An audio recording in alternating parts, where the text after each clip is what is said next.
permito presentarles al ingeniero Tomás Viveros García, que es director de redes temáticas de investigación en CONACYT. Él nos va a platicar sobre precisamente las redes avanzadas para la ciencia y la tecnología. Por favor, adelante, Tomás. Gracias, muy amable. Primero, pues gracias por la invitación. Desafortunadamente no pudimos estar allá por diversos... Tal vez tengas el mute allá en CONACYT. ¿Me oyen bien? ¿Escuchamos? Sí, perfecto. ¿Ya? Perfecto, gracias. Decía que muchas gracias por la invitación. Habría deseado estar con ustedes allá, pero pues diversos compromisos aquí nos han retenido. Sin embargo, les agradezco la invitación y esta plática está con el tema de redes avanzadas para la ciencia y la tecnología, pero la voy a centrar un poco más sobre redes temáticas de investigación, que son uno de los programas nuevos que tenemos en CONACYT. Hablaré inicialmente de los antecedentes, generalidades en términos de las redes, dos ejemplos importantes que nos permiten ver tanto para la investigación como para la innovación lo que se está haciendo en términos de este tipo de trabajo para la generación del conocimiento y un poco más el asunto de las redes temáticas. Si me oyen bien, continúo. Estamos en ese tenor. Bien. Entonces, inicio con la primera diapositiva, por favor. En los 60s, Eugene Garfield, el padre de la cienciometría, notaba que en los grupos de alto nivel de investigación a nivel latinoamericano se daba mucho la existencia de investigadores importantes, de grupos de investigación que tenían una formación amplia y que tenían resultados a nivel internacional, pero que difícilmente entre ellos se conocían entre sí, se referían entre estos grupos o entre estos investigadores y raramente se citaban, por lo que en pocas ocasiones la infraestructura, por ejemplo, que tendrían en un laboratorio cara y escasa, era difícilmente compartida. A esto Garfield lo conoció, caracterizó y le puso el nombre de islas de competencia.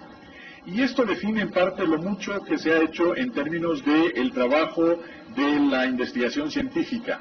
La ciencia se desarrolla generalmente en un ambiente competitivo, estamos siempre compitiendo por recursos, por dar a conocer primero los resultados, por obtener prestigio, y sin embargo, dentro de un laboratorio, los integrantes de ese laboratorio sí colaboran, sí comparten ideas, y la situación sería que pudiéramos hacer esto de una manera más amplia. El concepto entonces de las islas de competencia no es difícil de entender, de cómo surge y cómo se mantienen, y en ese sentido estaríamos hablando de cómo ir más allá de estas islas de competencia. En los años recientes, la siguiente por favor, una corriente mundial, sobre todo en los países más desarrollados, trata de revertir esta tendencia con la creación de redes de investigación. Las redes buscan conectar grupos con intereses comunes que permitan resolver problemas de gran dificultad e interés. Es aquí en donde estas palabras resaltadas se vuelven importantes y se vuelven palabras clave. Conectar intereses comunes y resolver problemas de gran dificultad. De tal manera que es posible ir más allá de lo que a nivel individual o en grupos pequeños se puede intentar en términos de la generación de conocimientos. Esta relación que se puede tener para la creación de redes de investigación y el funcionamiento de las redes de investigación tiene reglas sencillas, flexibles, poderosas, que suman expertos en diferentes áreas, que suman expertos con diferentes visiones y que buscan soluciones compartiendo recursos, infraestructura, resultados y todo lo que sea parte del trabajo científico en la generación del conocimiento. En general, ¿qué es una red? La podemos ver como un conjunto de nodos conectados entre sí y de los cuales podemos destacar 4 diferentes tipos. Las redes sociales, como las que se dan cuando hay relaciones laborales, familiares, etcétera. Las redes de información, el caso que nos toca, conjunto que se da cuando se citan unos a otros en artículos de investigación. Las redes tecnológicas, cuando está la distribución de algún recurso, como la electricidad, el metro, correos, la información. Y redes biológicas, como las neuronales, vesiculares, alimenticias, etcétera. En la siguiente podemos caracterizar visualmente 3 tipos de redes: una red informática donde se ven las interconexiones entre los diferentes componentes y los nodos; una red social, en este caso es un ejemplo de una red establecida entre pacientes que tienen SIDA; y una red biológica como el que se tiene en la parte de la derecha. ¿Cuáles son los componentes de las redes? Se pueden caracterizar 4. Un componente estructural, que permite decir que son el tipo de lazos que se establecen entre ellos y el peso que puede tener. No necesariamente todos los nodos participan de la misma manera en la transmisión de la información entre un punto y otro, y esa es la parte que se está definiendo en la componente estructural. Una componente de recurso, que responde a las características propias de los integrantes de la red, cómo participan. El componente normativo, que se refiere a las reglas que determinan el comportamiento de los integrantes y en algunos casos de los vínculos que se pueden generar. Y un componente dinámico muy importante, que es el que toma en cuenta las oportunidades que puede generar la red y la posible flexibilidad que tenga ante diferentes asuntos o temas que tenga que tratar. Con estas componentes también vemos que si reconocemos que la ciencia es la forma más refinada de conocimiento humano y que tiene herramientas básicas como la argumentación, la comprobación y en la gran mayoría de los casos la experimentación, podemos considerar un esquema en donde para la existencia de un evento, la explicación del mismo está basado en la descripción de lo que ocurre, la descripción de los hechos, y los hechos pueden ser, y sus descripciones pueden ser de 1, de 2 hasta de n, y las leyes generales que me permiten establecer esa explicación del evento.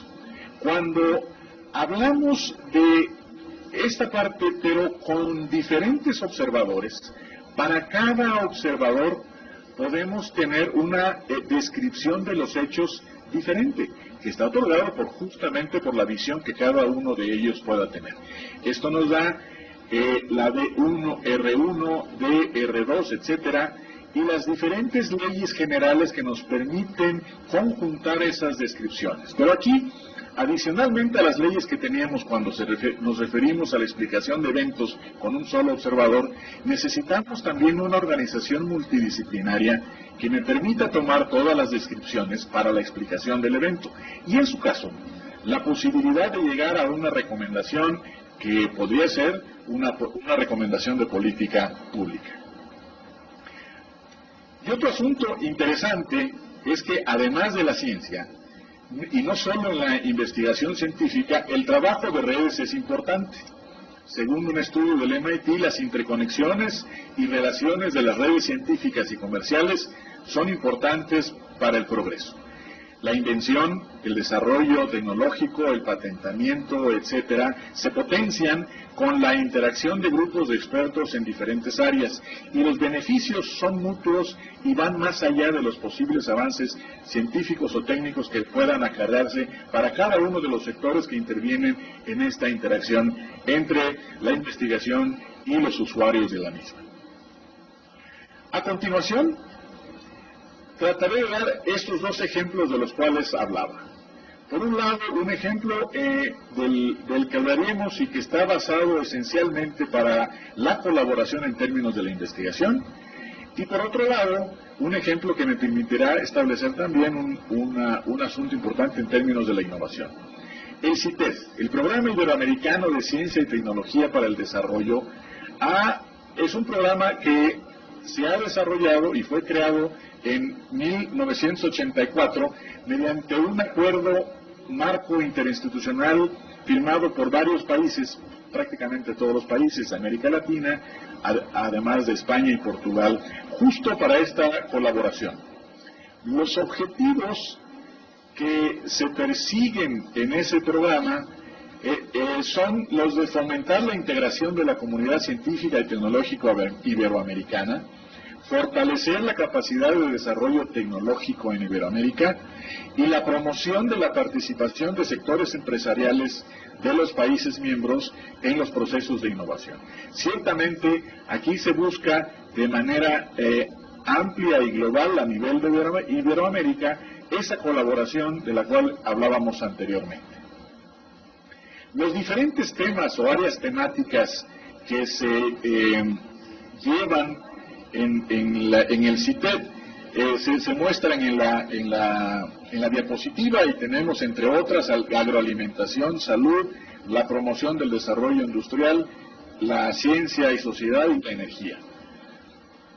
Y para estas grandes áreas, las redes temáticas CITED nos permiten establecer grupos, asociaciones de grupos de investigación cuyas actividades científicas o tecnológicas están relacionadas dentro de un ámbito común de interés y cuyos objetivos son el de situar y mantener diversas temáticas científico-tecnológicas en posiciones relevantes, y cuando nos referimos a estas diversas temáticas son las que mostraba en la diapositiva anterior, y la transferencia de conocimientos y el intercambio de experiencias en el ámbito de las actividades científicas o tecnológicas.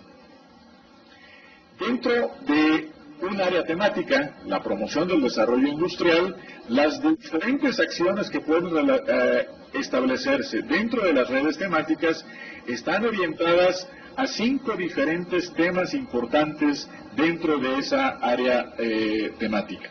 Y estas acciones son la gestión de riesgos y seguridad industrial, sistemas y materiales de construcción, procesos industriales, industria minera y materiales, y la agroindustria e industria forestal, como ejemplos de lo que se está dando dentro de la gran área temática promoción del desarrollo industrial.